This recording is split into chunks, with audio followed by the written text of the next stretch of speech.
was gonna try and live stream this, showing up and walking around, but there's not enough bandwidth out here to be able to do it. So we'll just have to record it, post it. So this is the Atlas E coffin site that is north of Cheyenne. It's northwest of Grange, and it's wide open. Doors closed, and there were no closed gates or no posted signs, etc., etc. But this, the integrity of the site's really good. So, now what? This is going to be interesting because being that this is in the operational configuration versus the Vandenberg configuration, which is slightly different, because the Vandenberg configuration was essentially the same, but it was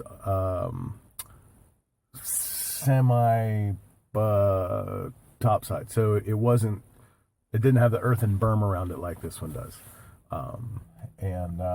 so the entrance coming in to do the missile emplacement on this one is sloped because it was semi submerged, and that was to increase hardening, so that way a ground shockwave moving across the terrain wouldn't hit the structure broad on.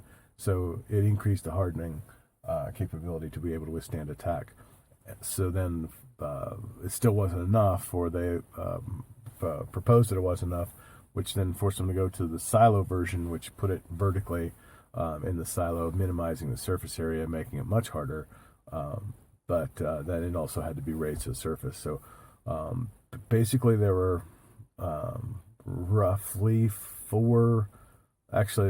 five versions of Atlas, if you want to be really split the hairs, because there were 3 versions of the D facilities. So there was the above ground at Vandenberg, vertical A-Breeze 566 Alpha.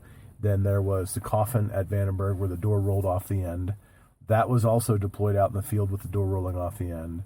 And then there was a modification, so there was kind of the coffin Atlas D 2.0, to where it had 2 doors that split open from side to side, and then going to the E, which rolled off to the side as a single unit. But anyways, a lot of what gets me about that is there's so many variations to that in such a short period of time.